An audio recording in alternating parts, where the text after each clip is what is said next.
kwamba enendeni duniani mkafanye nini? Mkaongeze. Kitabu cha Mwanzo sura ya 1 mstari wa 26-27. Bwana Yesu asifiwe. Mkafanye nini? Mkaongezeke. Kwa kinyume cha kutoweza kuongezeka maana yake ni kufanya nini? Kudumaa. Mungu ana mpango. Kitabu cha Yohana sura ya Yohana wa 3 sura ya 1 mstari wa 2. Ni mpango wa Mungu uweze kuongezeka kiroho, kimwili na kiafya. Kila siku. Kiroho, kiuchumi na kiafya. Ndio mpango wa Mungu. Uweze kuwa na maongezeko kila siku. Sasa unapoona siku zinakwenda unazidi kupungua, maana yake ni roho ya kudumaa.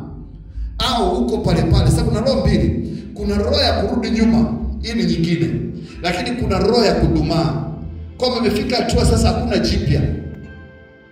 Watu wa zamani walikuwa wakiona wamefika hatua kama hiyo, wanaamua kuhama.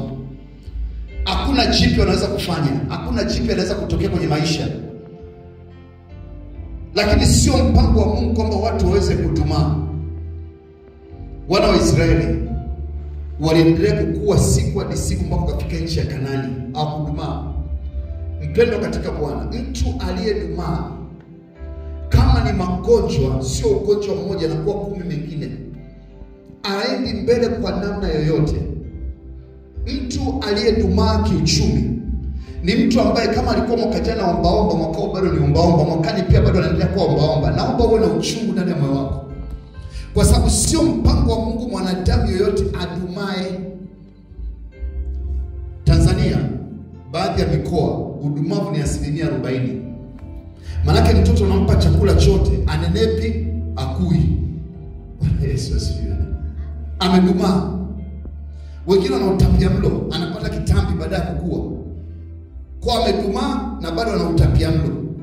Ni kwamba ni mtu ambaye anaweza. Lakini Tanzania udumavu wa akili bado mkubwa sana. Uko zaidi ya 45% baadhi ya sehemu. Uwezo wa akili ya watu kuweza kujielewa hakuna. Ndio maana juzi Mheshimiwa Waziri Mkuu akasema inabidi watu waende elimu ya VETA, kwa sababu elimu tunayosoma sasa hivi hatusaidii. Kwa sababu ni mfumo uliowekwa kwa ajili ya watu kupata maarifa. Lakini yale maarifa hayamsaidii mwanadamu. Yaani ukisoma elimu zote Tanzania, ukasoma form 1, ukasoma chuo kikuu, ukamaliza mpaka PhD, ukawa ni profesa, ndio mwisho una cha maana unaweza kufanya tena. Lakini elimu haikutengenezwa kwa ajili hiyo. Mungu hakuumba mwanadamu kwa ajili hiyo. Mungu alimuumba mwanadamu akipata ile elimu imsaidie kutoka. Imsaidie kufanya mambo ya kiuchumi. Mtoto unamchukua amemaliza form 4, anasubiri aende form 5 au amemaliza form 6. Anachowaza ni kazi ya serikali. Haipo.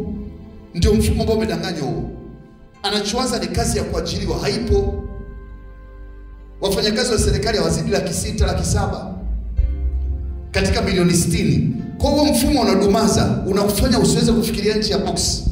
Ndio maana serikali inashauri sasa hivi watu bwana, jiongeze, pata elimu nyingine ya ziada kukusaidia kile ambacho unakiona ndio maono yako.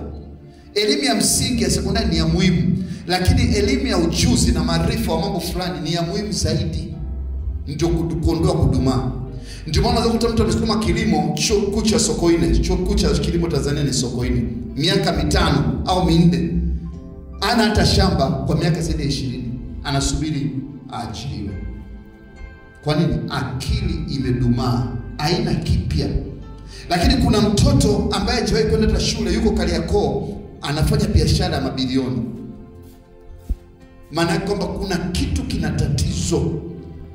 Lakini pia kwenye maisha ya kiroho, ngoja nikwambie, ukiona mwaka wa kwanza wewe ni mzinzi, mwaka wa pili wewe ni mwizi, mwaka wa 3 wewe ni muongo, yani ukui kiroho, uachane na dhambi, jua kwamba umedumaa.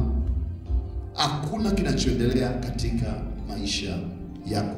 Sio mpango wa Mungu mwanadamu yoyote adumae. Roho ya udumavu ni roho mbaya. Wakati wanapanda mbegu, ukienda shambani ukapata mbegu inayodumaa, unashangaa mahindi yanakuwa papo, alafu unamwagilia maji, mvua inanyesha, au kui, au toi hata mahindi. Na ndivyo wanadamu wengi walivyo. Mungu amekupa udongo na kila kitu, lakini hakuna kinachotokea katika maeneo makubwa matatu ya maisha. Kiuchumi uko pale pale. Ngoja nikwambie, kuna wakati wa kupinda kwenye bonde la uzuri wa mauti. Lakini bonde la uvuli wa mauti sio la kudumu, ni kwa muda. Mungu ataka kumuumba mwanadamu amtese. Mungu alimuumba mwanadamu atawale. Mungu alimuumba mwanadamu aweze kukamata na kushika uumbaji wake, sio kwa mateso. Kwa ni mpango wa Mungu uweze kutawala kile ambacho amekuumba. Lakini naomba nikwambie, kuna roho inaitwa roho ya kudumaa. Inaweza kutoka kwenye familia, inaweza kutoka kwenye mazingira uliyokulia, inaweza kutoka kwenye pepo unakutana nao, inaweza kutokana na majini na tabia fulani. Zote hizo sio wewe. Kwa ili kuweza kutoka hapo, ni lazima tuweze kupangua roho za kudumaa. Biblia inasema tangu enzi za Yohana Mbatizaji, kitabu cha Mathayo sura ngapi? 11 mstari wa ngapi? Wa 12. Tangu enzi za Yohana Mbatizaji mpaka leo, ufalme wa mbinguni unapatikana kwa nguvu, na au wenye nguvu ndio watakaoteka. Kwa lazima leo jioni uvae nguvu, kwa maana Kristo amesema nimewapa mamlaka ya kukanyaga nyoka na nge na nguvu zote za yule adui, na hakuna kitaka. Kwa hiyo inabidi uwe na nguvu ya kupambana na shetani. Vaeni silaha zote za Mungu muweze kupambana, maana si juu ya damu na nyama. Kwa ujue kutumaa kwa maisha yako kutokana na damu na nyama, kunatokana na maroho, mapepo wabaya katika ulimwengu wa roho, ambao wametengeneza mkakati kama alivyomtengenezea Adamu na Eva bustanini kwa ajili ya kuhakikisha kusudi la Mungu katika maisha yako alitokee. Tunapoenda kuomba jioni leo, kila aina ya mkakati wa shetani unaenda kusambaa katika jina la Yesu. Kila kitu kilichotengenezwa kwako kinaenda kutoweka. Tuinuke.